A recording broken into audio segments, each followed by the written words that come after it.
Mark Bolan was the beginning of glam rock. It wasn't David Bowie, it was Mark Bolan. Mark was a genius. Glam was the great joyful noise as far as I'm concerned.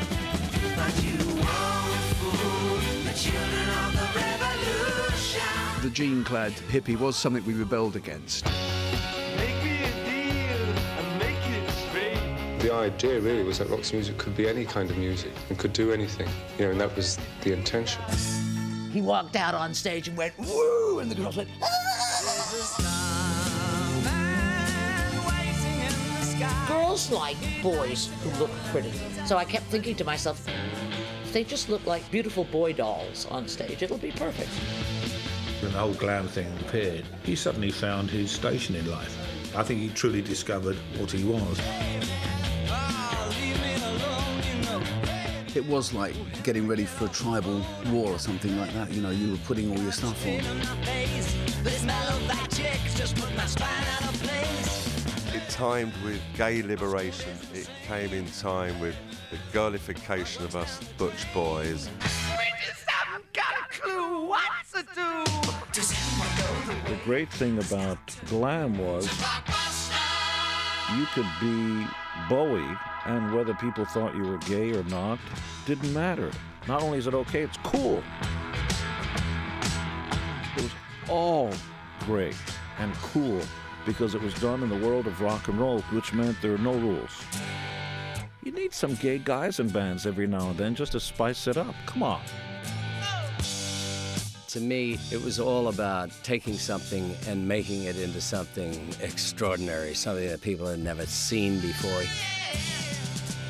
It was a movement that was all-consuming. You know, everybody got into it. It spread like a disease, yeah. Ziggy played guitar. Glam was a glorious period in British rock history.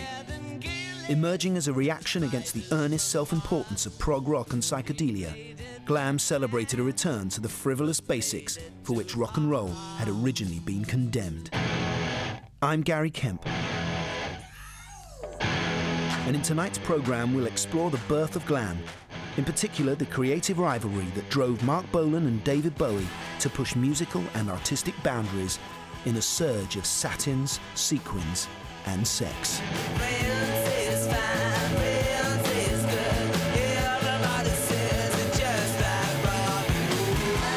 In the late 60s, Mark and David spent several years evolving through mod, folk, and flower power in search of their individual musical identities.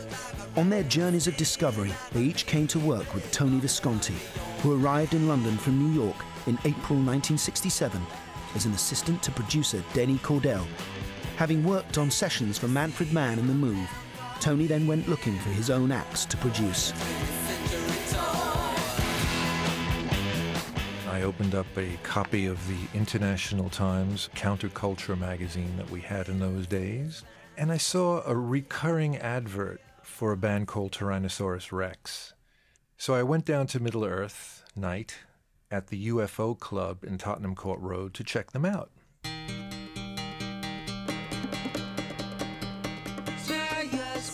As I walked down the stairwell to the club, I could hear this beautiful music coming up.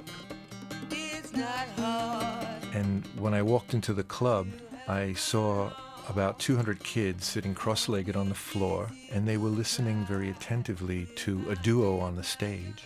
The duo consisted of a very handsome young man with dark curly hair.